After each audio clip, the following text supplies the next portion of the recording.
Olá, eu sou a professora Cristiane Pinheiro, da Universidade Federal do Piauí, e essas são as minhas orientandas de iniciação científica, Vanessa Souza e Gabriele Barbosa. Apresentaremos uma parte do relatório de pesquisa que estamos desenvolvendo junto à Universidade Federal do Piauí, que tem como título a Revista de Antropofagia como Espaço Educativo para a Arte Moderna. O objetivo geral da nossa pesquisa é analisar a revista de antropofagia como parte do projeto educativo para a arte moderna no Brasil e, especificamente, apresentar a estrutura da revista de antropofagia em suas duas etapas de circulação, destacar o caráter educativo literário do periódico, analisar a revista de antropofagia com enfoque em seu direcionamento educativo, apontar o papel dos principais idealizadores da revista de antropofagia na divulgação da arte moderna. Buscamos responder ao problema de pesquisa: como se estabeleceu a pretensão educativa da revista de antropofagia como parte do projeto educativo para a arte moderna no Brasil.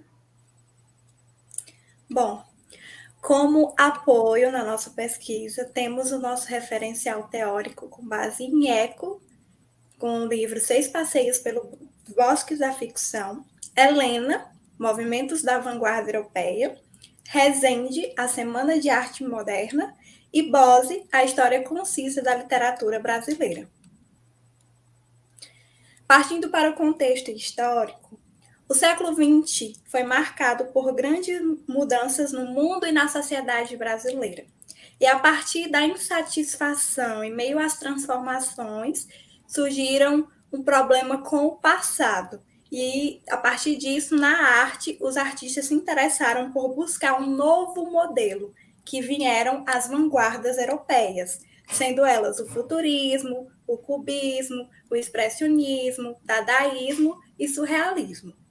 As vanguardas europeias influenciaram aqui no Brasil a busca também pelo novo, que foi conhecido como modernismo brasileiro.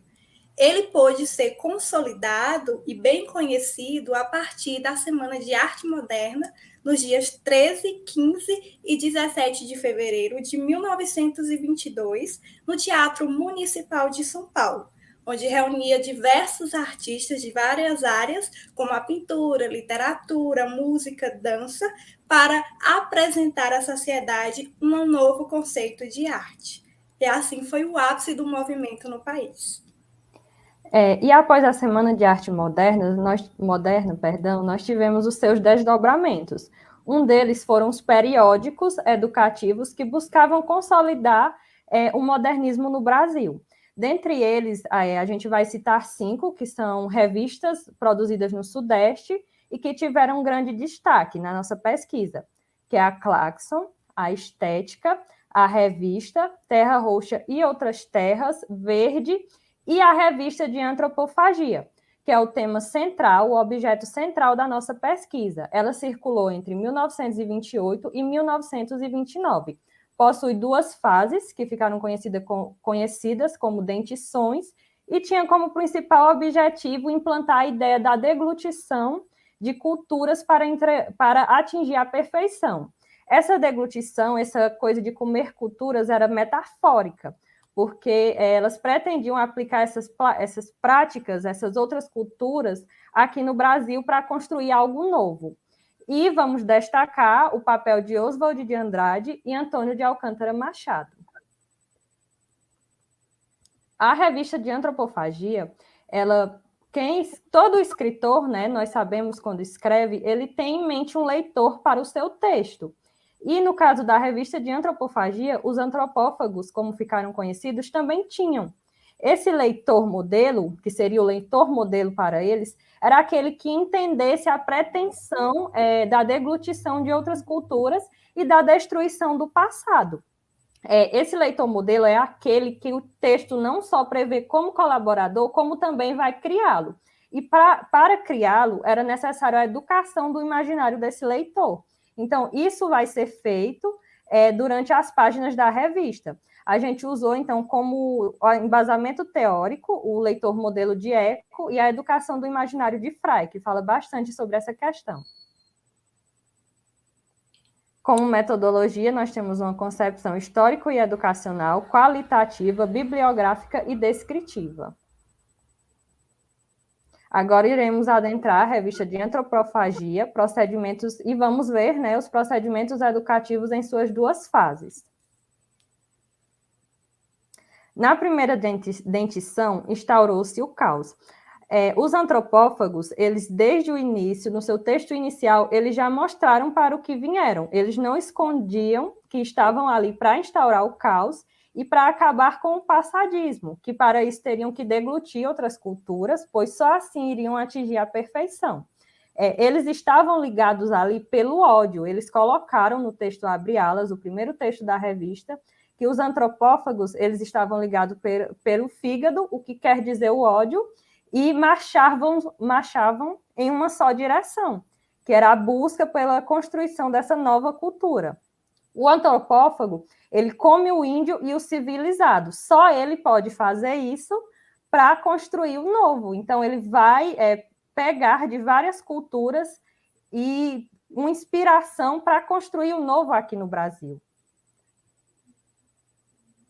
Interessante é que aqui, nesse fragmento da revista, na página 1, ele diz: hoje somos antropófagos, e foi assim que chegamos à perfeição, cada qual com seu tronco mais ligado pelo fígado, o que quer dizer pelo ódio. Marchávamos numa só direção. O antropófago come o índio como o chamado civilizado, só ele fica lambendo os dedos. Então, é um projeto educativo que estava em pleno curso aqui no Brasil e que objetivava atingir diretamente a arte moderna. No caso aqui específico, direcionado não apenas para a literatura, mas para a arte de um modo geral. E ainda na primeira dentição, nós temos um manifesto antropófago, que foi escrito por Oswald de Andrade, inspirado em uma pintura de Tarsila do Amaral, que era a sua esposa. A pintura era o Abaporu.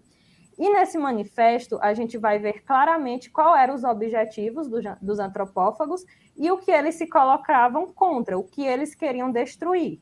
Como nós temos aqui trechos, né? Alguns trechos que eles se colocavam contra todas as catequeses, ou seja, eles eram contra o que vinha de fora, e as catequeses, no caso do divino, eles queriam destruir o belo, o divino.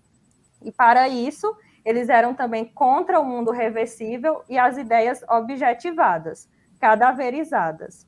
O stop do pensamento que é dinâmico. O indivíduo vítima do sistema, fonte das injustiças clássicas, das injustiças românticas e o esquecimento das conquistas anteriores. Eles se colocavam contra também os padrões clássicos. Eles queriam destruir tudo que era clássico e também as inspirações românticas, inclusive fazem uma crítica a José de Alencar, que foi um grande romancista, e também ao padre Vieira, pelos seus escritos, sim, perdão, ao padre Vieira, porque eles dizem que ele foi o primeiro a trazer a importação para o Brasil, e eles queriam acabar com tudo isso. Isso fica bem claro no Manifesto Antropófago.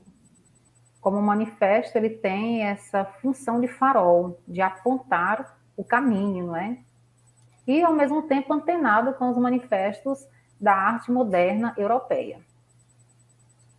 Bom, partindo para a segunda dentição, firmou-se a deglutição. Nessa segunda dentição, que ela circulou pelo ano de 1929, trouxe 15 novos números em formato de jornal para demonstrar manifestações em formato de textos, prosa e poemas, slogans, anúncios, desenhos.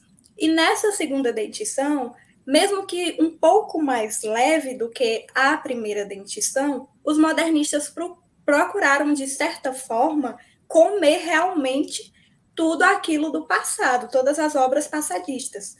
E aqui os antropófagos desejavam causar uma revolução, ressaltavam assim temas nacionalistas em suas produções.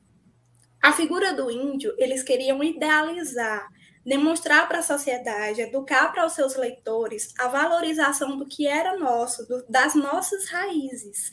E esquecer o passado, esquecer o estrangeiro, que é o que ele mais critica durante esse texto.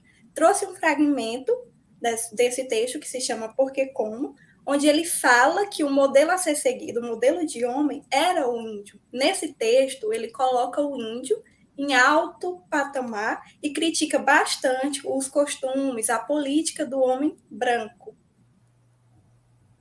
E no caso aqui, porque como o índio aqui era são, o índio aqui era homem, o índio aqui é nosso modelo. Seria o paradigma para esse primitivismo da modernidade que os nossos modernistas brasileiros estavam implantando. Tudo isso com essa pretensão de se estabelecer um caráter educativo. Esse caráter educativo, que iria afetar invariavelmente a arte, atingiria o homem brasileiro, e chegaria às escolas, chegaria às universidades, e, quando menos se esperasse, o Brasil tornar-se-ia uma nação educada pela arte moderna. Sim, como em busca de uma emancipação artística do nosso país, de uma arte nossa, eles tinham esse propósito de educar a sociedade, mostrar o que realmente era nosso. E a crítica inconformada com a estilização causada a partir da chegada dos europeus também é presente em textos durante a segunda edição. Nesse fragmento, primeira parte do texto, estilização, a gente pode perceber isso, em que o eu lírico ressalta que vários acontecimentos fizeram com que a sociedade, com que a raça brasileira fosse estilizada, ou seja, ela fosse adaptada, sofresse vários novos tipos de costumes para se tornar meio que um objeto do povo estrangeiro. A gente era dependente disso. E aqui ele ressalta bem, onde ele diz: os donos da terra fugiram para o mato, que são os índios, e só nos deixaram os modos ariscos. Os outros plantaram na beira da praia a cruz do Senhor e nos ensinaram a fala que tinha, que são os homens europeus. E ao longo do texto ele vai criticando todos os passos que aconteceram a partir da chegada desse povo em solo brasileiro. Como considerações finais, a gente traz que o modernismo brasileiro ele proporcionou diversas rupturas no campo artístico-cultural, como podemos perceber, e através de seus periódicos e revistas ficaram explícitos o intuito de educar o imaginário dos seus leitores para torná-los ideais. E assim foi com a revista de antropofagia que a gente acabou de demonstrar. Essas são as nossas referências e obrigada pela atenção.